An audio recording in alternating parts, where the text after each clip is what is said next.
Galera, meu nome é Jorge André, eu sou do Cinecult 23. Peço desculpa de antemão pelos barulhos que tá tendo aqui no fundo, porque tá tendo uma reforma aqui em cima, então volta e meia vocês vão escutar alguma martelada, alguma coisa assim. É por conta dessa obra. Eu tô aqui hoje para falar do documentário Fernando Young, Foge-me do Controle. Fernando Young, Foge-me do Controle. Aí da dirigido pela Suzana Lira, um documentário que explana um pouco da vida e obra dessa grande escritora, dessa grande autora, atriz, pensadora, que infelizmente nos deixou muito precocemente, aos 49 anos, e faz 5 anos da morte dela. Então a Suzana lançou esse documentário para mostrar um pouco da vida artística pessoal. Ele é um documentário diferenciado. Vou falar aqui o que eu achei pra vocês sem spoiler. Já peço pra curtir, compartilhar, divulgar. É muito importante a sua ajuda aqui pro meu canal. Siga a gente no Instagram também, @NovoCineCult, que lá eu falo muitas coisas legais de séries, filmes e afins. O documentário estreia dia 22 nos cinemas, quinta-feira agora. E vamos lá então, Fernando Young. Eu soube que era escritora muito cedo. Antes de ser alfabetizada, eu sabia que era escritora. Fernanda, através do trabalho dela como roteirista, principalmente nas séries normais, que era uma série que eu adorava, assim, eu assistia ainda muito pré-adolescente ali, porque começou acho que em 2002, se eu não me engano. Então eu era criança, adolescente, já assistia, algumas coisas eu entendia, não. Mas como teve várias temporadas, eu fui crescendo junto com a série, assim, sempre assistindo, sempre rindo muito das situações que aconteciam ali com o casal Rui e Vani, Luiz Fernando Guimarães e Fernanda Torres, né, que interpretaram maravilhosamente bem. O filme, a série rendeu 2 filmes, 2 longas no cinema. O primeiro longa é sensacional, de você chorar, de rir. Eles tiveram uma química muito boa e uma escrita muito boa também por conta do roteiro da Fernanda Young e do Alexandre Machado, que é o marido dela, que juntos conseguiram construir essas histórias aí, essas situações envolvendo Rui e Avani, que eram muito cômicas, das sextas-feiras à noite, né? E vários outros programas de TV, principalmente da Globo, tiveram a assinatura de roteiro dela. Um que eu me lembro também que eu assisti há pouco tempo foi Os Chipados, com a Tata Werneck e o Eduardo Stebbit, que também é muito interessante, por mostrar a relação de duas pessoas fora do convencional nesse meio digital. Então a Fernanda tem muito material que às vezes a gente nem sabe que é dela, mas que a gente consome. E ela é uma escritora, escreveu mais de 12 livros, acho que 17 livros. Uma pessoa muito inquieta naquilo que ela almejava, buscava, uma pessoa totalmente ligada às artes e que era muito questionadora e ao mesmo tempo tinha uma fé muito grande. Uma das filhas dela chama Catarina por causa da Nossa Senhora das Graças, que foi a Santa Catarina que viu a imagem de Nossa Senhora. Ela era fã da Madonna também, então uma das filhas dela chama Madonna também, tem o segundo nome que chama Madonna, por conta da cantora. Então ela tem muitas essas coisas assim de interessantes e que me chamaram muita atenção.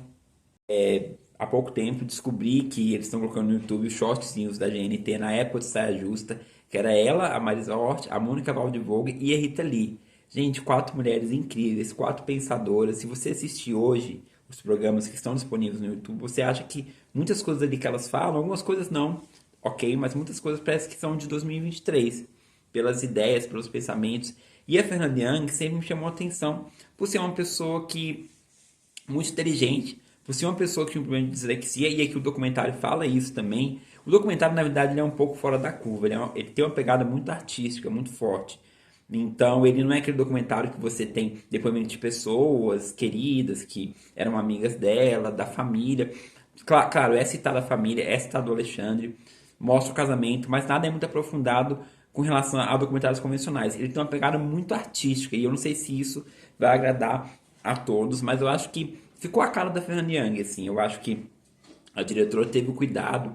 Tinha horas que parecia que eu estava até assistindo um clipe da Lana Del Rey, eu lembrei até daquele videogames, por conta da composição de imagens. Tem horas que aparece uma animação voltada para tudo aquilo que ela quer contar. Então, quando fala da uma das filhas pequenas dela, aparece uma animação de uma bebezinha, assim, que eu não sei de onde é, cenas de filmes antigos, rabiscos da própria Fernanda, se eu não me engano, porque ela também era ilustradora, ela tinha essa veia artística da arte visual muito forte. E também trechos de livros dela, o de poesia, que foi um dos livros que eu li dela, o de Vênus, vou colocar o nome aqui para vocês.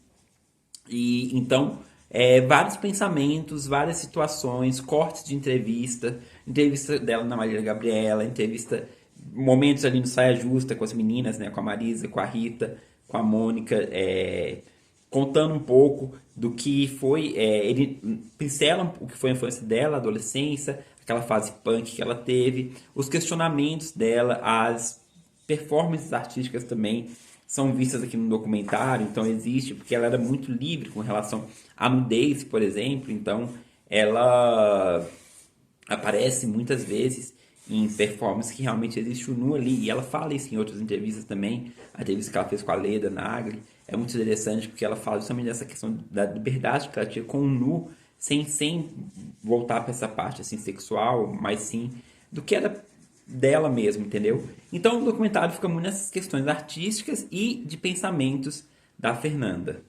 A atenção também foi quando fala do Alexandre, que é uma das filhas dela que narram como se fosse uma poesia, uma carta dela para ele, que realmente eles tinham uma cumplicidade muito grande. E é isso, o desfecho acaba sendo muito triste pela questão da morte repentina dela, mas também não é aprofundado. Eu achei interessante que várias vezes no documentário mostra cenas pessoais também ali dela, pequenos shotzinhos. O documentário varia muito entre essas questões artísticas e os shots da vida dela, programas de televisão. E ela fala muito da questão da asma, dessa questão da respiração, que foi o que de fato aconteceu, o problema que levou à morte dela. Então, sempre isso caminhou muito com ela de uma maneira muito séria, assim, porque ela sempre acaba citando, tocando nesse assunto de alguma maneira, e isso.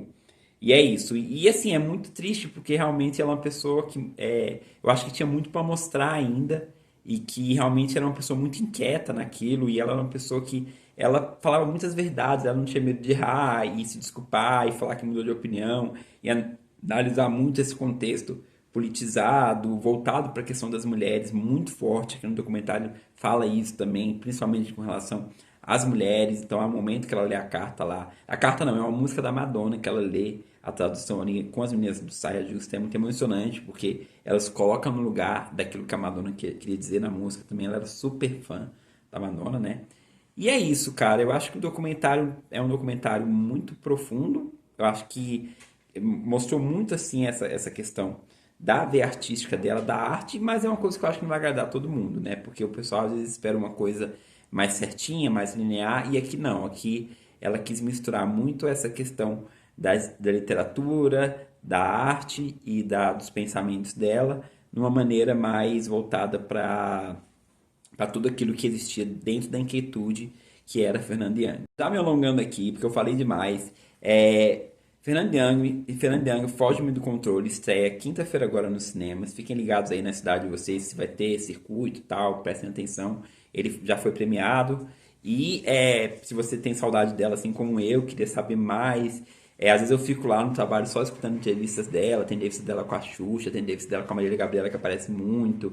Ela deu várias entrevistas durante a vida dela e você consegue ver que é muito gostoso ouvi-la falar, ouvi-la dizer sobre os pensamentos, sobre as questões do ser humano, sobre questões de depressão, morte. A depressão é muito colocada aqui também, até porque era uma coisa que ela tinha e ela não hesitava em falar. Então é interessante porque mostra também muito essa questão e a relação com a família, as filhas, né? Como que isso foi importante para ele e ao mesmo tempo incômodo pelas questões da gravidez. Não vou falar mais não, que eu estou dando muito spoiler aqui, é isso. Se você assistiu o documentário, quero saber sua opinião, diga aqui que eu leio e respondo tudo. Ajuda aqui no meu canal, curta, divulga, compartilha. Desculpa pelo barulho, eu vou ficando por aqui. Até a próxima. Tchau.